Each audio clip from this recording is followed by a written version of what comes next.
I'm Michael Amir, and this is Verified.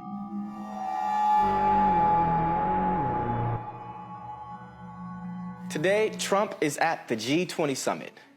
The G20 is an annual summit where world leaders, a group of 20, hence the name G20, and these world leaders are from countries with the largest and fastest growing economy. They meet every year. Now, this year, it's in Osaka, Japan, and it's pretty important for all of us because these meetings Trump have will affect us. The first meeting, or one of the meetings he had, which was today, was with Russian President Vladimir Putin. Now, this is pretty interesting because this is the first time they met since the release of the Mueller report. Now, if you remember, the Mueller report released and revealed that Russia did, in fact, interfere with the 2016 presidential election in favor of Trump. So Trump joked about it, and you can see him giggling and everything. But another meeting, which is very important, is Trump's meeting with President Xi from China. Now, America and China are currently in a trade war. Let me give you a few facts. Trump more than doubled import tariffs on $200 billion worth of Chinese goods. This was in May, taking tariffs up to 25% tax. And he threatened to impose tariffs on another $325 billion goods.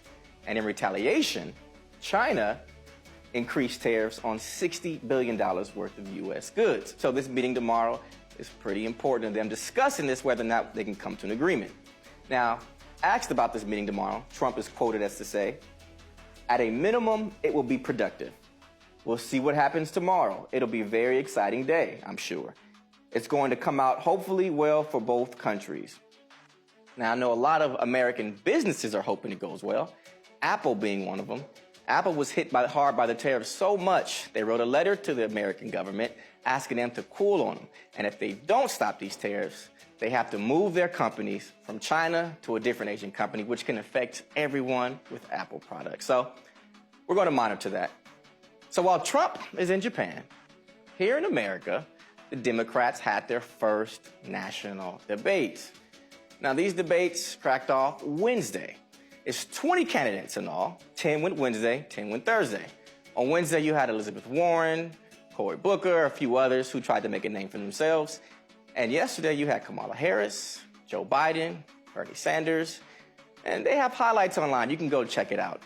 I mean, it was entertaining moments in the debate. If you want to see it, you should Google it.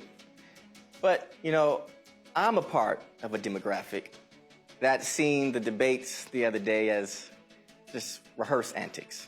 No offense to the candidates, but it's politics. It's the game of rehearsing lines and saying catchy phrases and trying to go viral. I felt that. I seen that. I seen the politics in it. And, you know, in my community, we don't have time for games. In my community, there's a video going viral every other day of a black woman being killed by the police. Black men, brown men filling up the prison systems. Education in our communities are the worst in the country. And I'm not talking about a fancy reform bill that someone's going to quote. I'm talking about a new educational system. I'm not talking about police reform bill. I'm talking about a new system that needs to be implemented. I look at these 20 candidates, and I have no hope in those candidates. I'm not even going to fool myself. And I know there's millions out there who didn't even watch the debate, who don't even vote, who feel the same way. We want real change. That's one demographic I'm in. Another demographic deals with Trump. I know Trump. I see him for what he is. He doesn't hide who he is.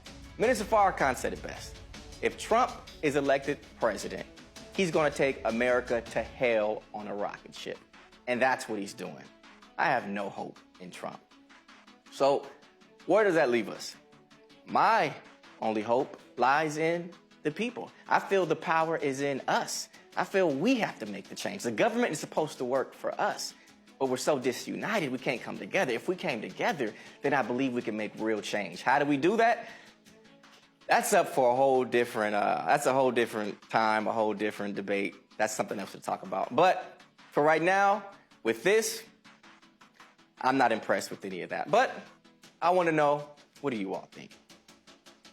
Let me know. Go crazy in the comments. Honestly, did you watch the debates? Do you care? Do you want to make a change? We have to make a change. We can't pass this struggle on to another generation.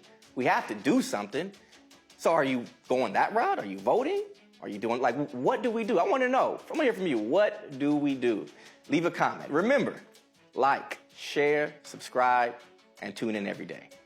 Until next time, I'm Michael Amir, and this is Verified.